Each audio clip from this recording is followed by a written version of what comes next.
ala hamilir risalati an yakuna muahhalan ta'hilan ilmiyan wa ta'hilan bayaniyan lil mustawa alladhi yuridu an yattali'a bi muhimmatihi lada adaihi risalatahu. Seorang dai itu harus memiliki keahlian, memiliki kemapanan, kematangan ilmu dan kematangan, kalau bahasa kita, kemampuan dalam menjelaskan dakwah itu sendiri sesuai dengan taraf dakwah yang dia hadapi. Ada orang yang modelnya emang dia biasa ngadepin dakwah anak-anak TPA, spesialis, umur udah 50 tahun masih ngajar TPA doang. Coba kalau suruh pegang mic, ngajar bapak-bapak di musola yang datang,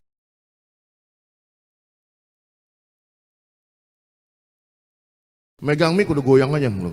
Waduh, ngkong-ngkong Ustaz, saya mah kagak bisa ngkong-ngkong. Kalau bocah saya bisa. Berarti dia sampai di situ tarafnya.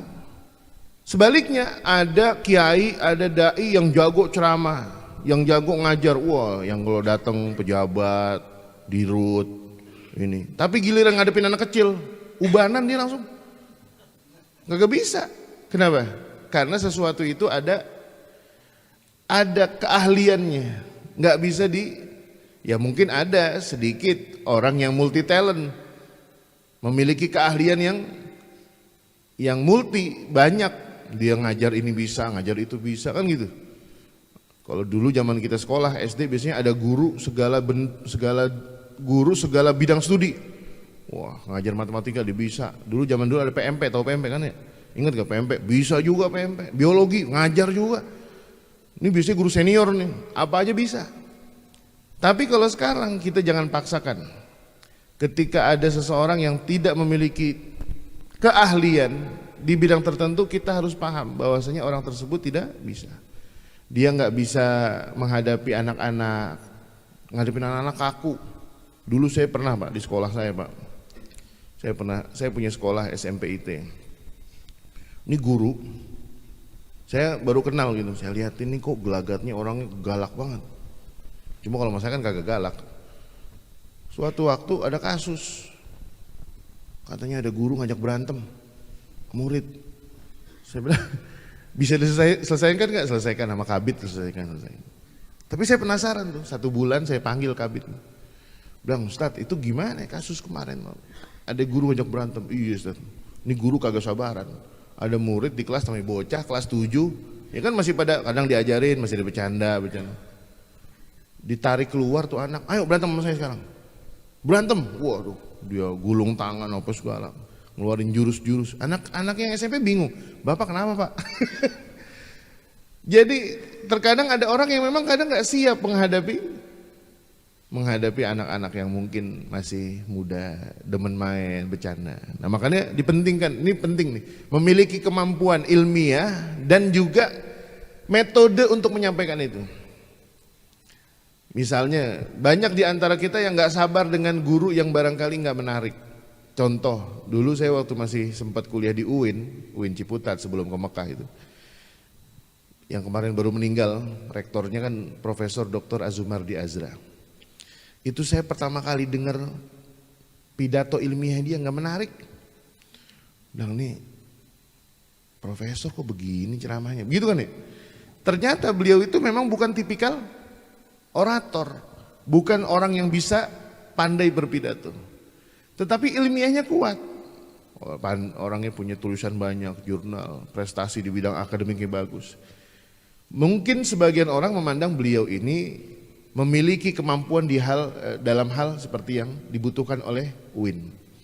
Tetapi kemampuannya barangkali secara pidato, ya karena tidak sering berceramah, di kampus juga nggak mungkin dibutuhkan, maka dipandang layak untuk memimpin kampus. Begitu juga seorang dai, dia harus memiliki keahlian. Yang pertama bekalnya adalah ilmu, dan yang kedua mampu menyampaikan ilmu itu dengan baik.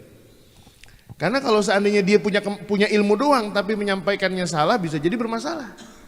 Yang lebih bermasalah lagi, pandai ngomong, pandai menyampaikan tapi nggak ada isinya. Ini bahaya juga ini. Makanya dua-duanya, Ada ilmu bisa menyampaikan punya ilmu. Dan ini disesuaikan lil mustawal ladzi yuridu an yattali'a bi muhimmatihi lada adaihi risalatahu. Harus disesuaikan. Jangan bocah SMP baru tumben ngaji.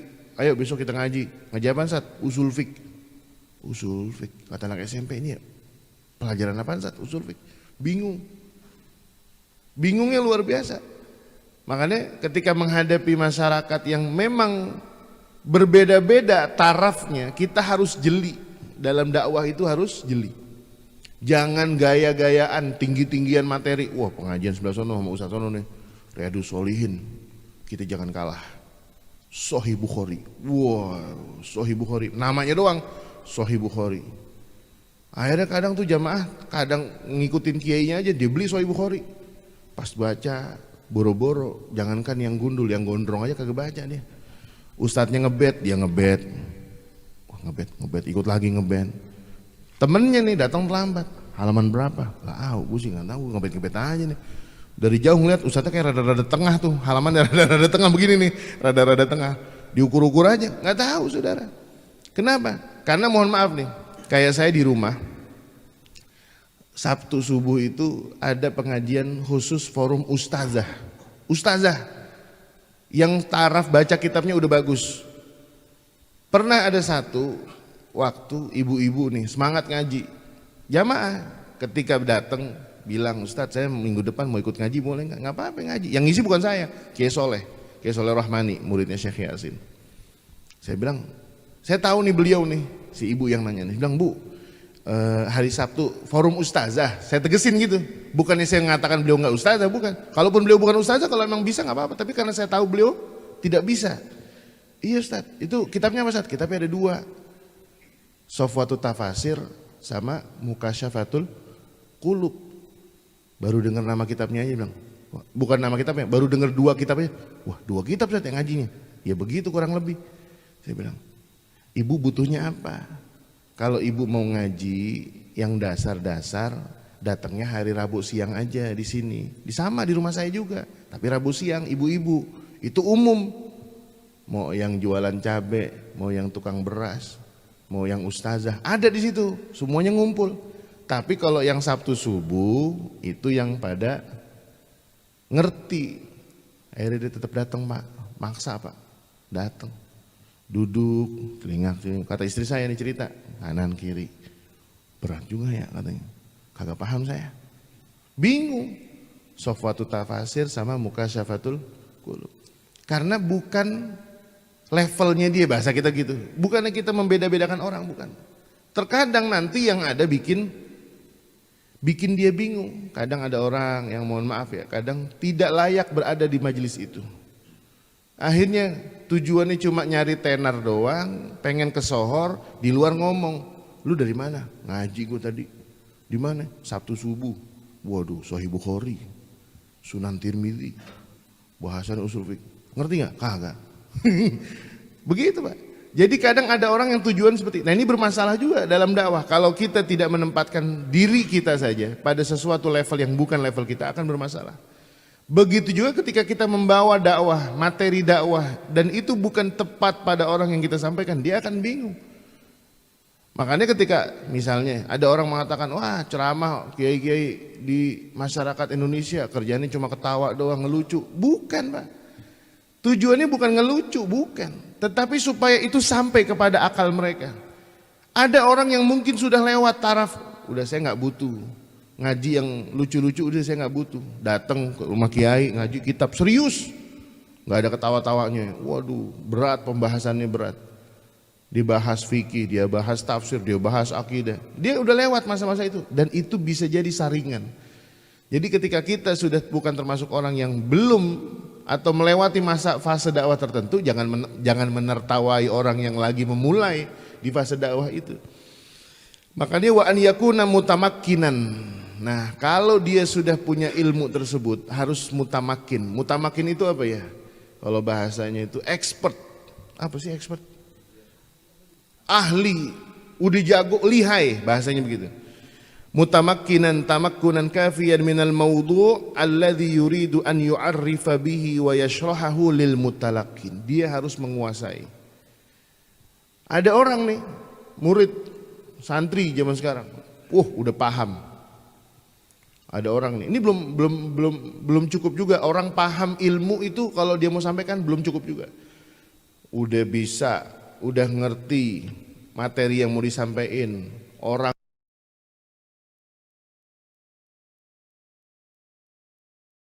suara lantang, yang terakhir dia nggak punya nyali, megang mic udah begini aja nih. Dulu saya pernah waktu di pesantren Husnul Khotimah, setiap kelas 12 aliyah itu, kelas 3 aliyah itu diharuskan tampil di depan santri yang jumlahnya ribuan, Pak. Dan itu mental, Pak. Tampil di depan orang yang jumlahnya ribuan itu mental. Dan itu kelas 3 aliyah harus tampil 3 kali tahun itu. Tampil menjadi imam, tampil menyampaikan kultum, dan tampil membacakan satu hadis dengan syarahnya. Nah, ini satu angkatan saya, Pak. Ada anak Bogor, seumur-umur dia mondok 6 tahun gak pernah megang mic. Boro-boro azan, boro-boro ngumumin, megang mic aja gak berani, Pak. Pas lagi dia tugas nih, kita satu angkatan nungguin nama dia keluar nih. Besok dia tugas, malam itu udah tepuk-tepuk pundaknya. Good luck ya besoknya. Makin tegang dia. Anaknya pinter. Di kelas itu kalau nggak ranking 3, ranking 2, ranking 4, 2, 3, 4, pinter. Satu nggak pernah tapi. Musuh hidupnya dia apa? Mic. Wah itu. Siang dia jadwalnya habis zuhur baca hadis. Pertama, belum jadi imam, belum jadi kultum. Hadis, Bang. Ketemu sama mic. Mukanya dari subuh udah pucat. Bingung. Di kelas, ini anak sekelas sama saya nih. Sekarang udah keren tapi di Senayan duduknya. Saya nggak ceritain orangnya. Iya, Masya Allah. Di kelas tuh duduk sama kita. Belajar dari mulai jam 7 sampai zuhur, ke toilet 4 kali. Saya colek, kenapa ente? Aduh, gimana nih ya? Ntar habis zuhur nih baca hadis. Ya, selamat dunia akhirat deh ente. Saya bilang. Saya inget banget tuh, Pak. Wah, pas di zuhur, Pak. Orang seharusnya di pesantren saya tuh waktu itu, yang namanya petugas, dia mau nyampein hadis harus duduk di soft pertama belakang imam. Dia hilang saudara. Dia nyender di tembok, udah lemes aja. Ya kadung diumumin dia maju. Pas maju diri, yang goyang bukan tangannya, Pak, dengkulnya goyang. Beneran. Sampai yang kanan megang mic, yang kiri megang dengkul. Ini saya nggak usah contohin nih, saya nggak usah diri. Diri saudara, megang mic yang kanan, yang kiri megang dengkul, biar jangan gerak. Subhanallah. Ini mental juga, Pak. Makanya ketika berdakwah itu membutuhkan waktu, timing. Saya dulu masih ingat ketika masih kecil itu, usia masih sanawiyah, aliyah, itu dilatih oleh almarhum ayah saya. Megang mic. Ayah saya ceramah, dia kadang minta sama panitia masjid, nanti yang baca Quran siapa? Qori'nya Ustadz Fulan. Boleh nggak anak saya sari tilawah? Sari? Padahal tuh nggak ada tuh di acara masjid nggak ada sari tilawahnya. Boleh Ustadz? Nggak apa-apa. Ya udah, saya baca sari tilawah. Masih sanawiyah, baca aja unyu-unyu tuh satatik baca-baca. Masya Allah.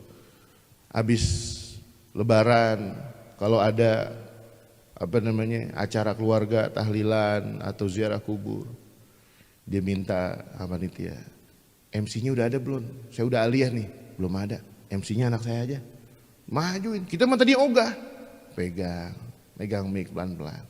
Dari kecil dilatih untuk menghadapi situasi suasana yang semoga itu dibutuhkan dalam dakwah. Makanya kadang anak kita, Pak, ketika dia kecil SD ikut lomba, ikut aja, Pak, biarin. Lomba apa aja? Di sekolahnya lomba azan, lomba lomba ceramah. Saya lihat anak-anak SD di sekolahan saya tuh di Cilandak, mereka yang sudah memiliki prestasi itu selesai dengan masalah panggung selesai. Kenapa? Karena mentalnya. Terkadang ada anak yang siap tampil, ikut lomba bulu tangkis, ikut lomba karate, ikut futsal. Orang tuanya khawatiran. Jangan. Jangan ntar anak saya terporsir, mentalnya tertekan. Padahal orang tuanya yang tertekan. Ini kurang bagus juga. Makanya perlu dilatih. Ketika mungkin bergilir ya, di satu lingkungan. Nanti kan kalau di pengajian ibu-ibu tuh atau bapak-bapak kan ada yang gantian tuh. Jadi MC gantian, yang baca Yasin gantian, yang baca ratib gantian, muter, bagus. Supaya dia terbiasa untuk melatih dirinya tampil dalam pengajian. Wa qadiran ala ardi afkarihi haulahu. Dia mampu menjelaskan. Ini kaidah yang pertama, intinya adalah seorang dai itu memiliki dua bekal, bekal ilmiah, bekal ilmu dan bekal kemampuan. Dia punya duit buat beli senjata, dia punya duit buat beli panah, tapi nggak bisa pakai panahnya, percuma. Betul nggak? Sama juga percumanya orang yang bisa manah tapi nggak punya duit. Ente jago manah, iya. Mana panahnya? Kagak punya saya, orang kagak punya duit nggak bisa beli. Makanya harus punya.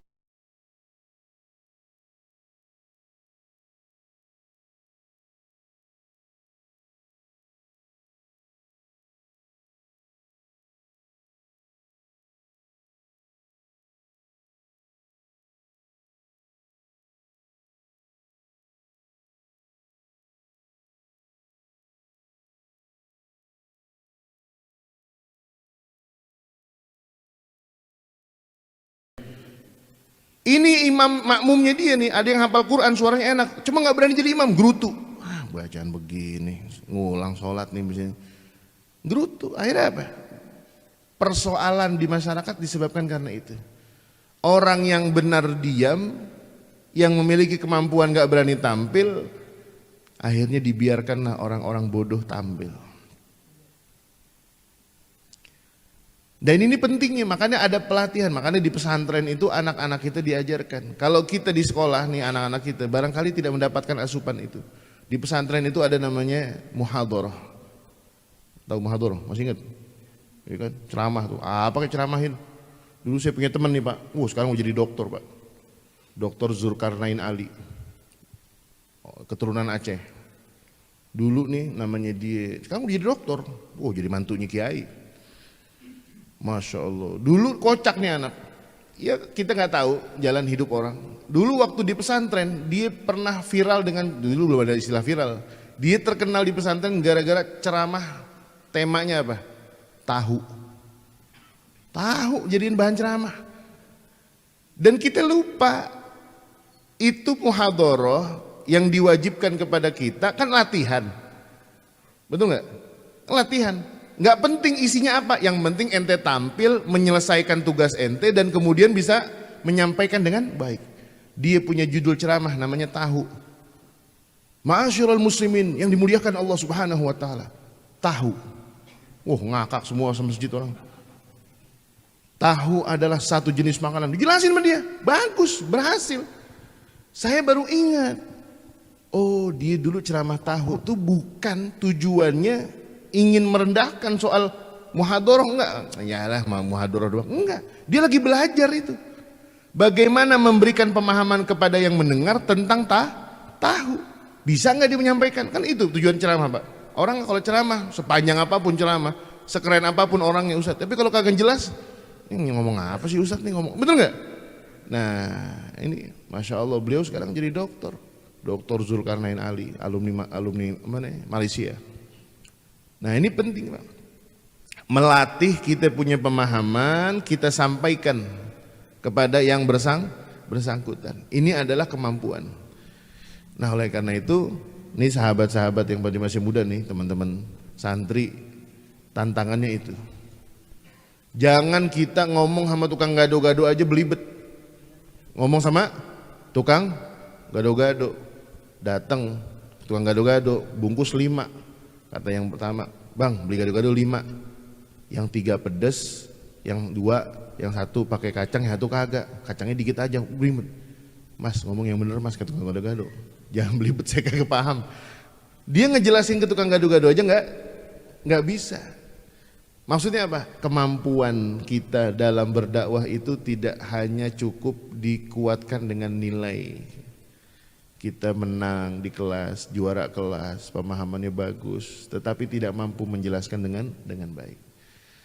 Sesuatu ini pelajaran bagi saya, terkadang kita itu ketika mau ceramah terjebak dengan materi yang besar, materi dengan judul yang besar. Padahal intinya pengen ngejelasin tentang masalah akhlaknya Rasulullah SAW.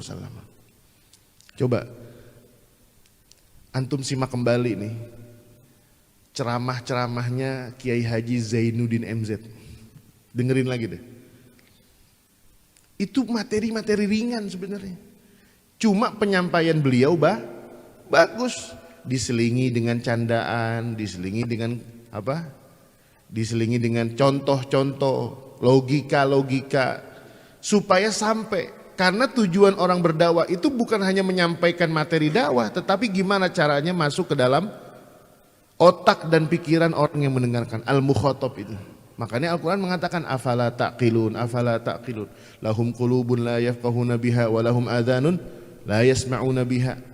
Sampai Allah kemudian memberikan permisalan afala yanzuruna ilal ibili kaifa khuliqat wa ilas sama'i kaifa rufi'at. Sampai Rasulullah kemudian ditanya sama Allah Subhanahu wa taala, wala in sa'altahum man khalaqas samawati wal ard.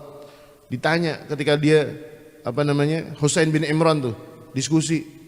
Kata Rasulullah, Husain, yang di langit Tuhan kamu siapa? Ada Tuhan langit. Kalau yang di bawah, di bumi ada lagi Tuhan bumi. Kalau seandainya ente panen, ente minta sama siapa? Ya Tuhan bumi. Kalau minta hujan, Tuhan langit. Sekarang begini, Tuhan langit gak mau nurunin hujan. Tuhan yang bawah pengen panen, gimana caranya? Bingung kan dia? Bingung, iya bener juga ya. Itu kan logika Pak. Dalam dakwah itu perlu bagaimana kita mempelajari. Makanya kalau kita lihat simak nih ceramahnya Kiai Zainuddin MZ. Yang terbaru sekarang, zaman sekarang siapa? Kiai Haji Abdus Somad. Sebenarnya ringan dan itu dibutuhkan sampai ke telinga masyarakat mudah. Jangan kemudian ada orang yang udah doktor, udah profesor, ngelihat metode ceramahnya Ustadz Abdus Somad, ngelihat metode ceramahnya Kiai Haji Zainuddin MZ, ya lah recehan banget orang ceramah ketawa-tawa doang. Bukan saudara, itu yang dibutuhkan oleh masyarakat saat itu poinnya. Coba antum, sekarang ngaji mas saya ketawa-tawa nih. Hai kan. Antum datang nih, ngaji sama Kiai Soleh, orangnya udah sepuh, udah hampir 70 tahun, udah sepuh, ngajinya pelan-pelan. Qala al-musannifu rahimahullahu ta'ala wa nafa'ana bihi wa bi. Paling antum ingatnya cuma Allahumma anfa'na bima 'allamtana wa 'allimna ma yanfa'una. Bener. Kalau kita enggak serius ngaji sama beliau, tahu-tahunya Allahumma anfa'na bima 'allamtana wa 'allimna. Udah berapa halaman? 4, masyaallah. Besok-besok bilang sama orang, alhamdulillah saya Ibnu Katsir khatam. Lah ente tidur doang bilang khatam. Bener enggak, Pak? Emang beda. Makanya tantangannya beda. Kita ngaji sama ulama, kayak misalnya contoh nih, antum pergi ke Petamburan ngaji sama Habib Rizik, sekali duduk berapa? 3 kitab duduk, 3 kitab lah kita, jam suruk aja udah bunyi udah, lama banget dong saya juga nih, nasi uduk habis, begitu, betul nggak Pak? Berat, metodenya beda-beda, yang satu begini, satu begitu, makanya jangan maksakan diri kepada satu kondisi yang kita belum siap.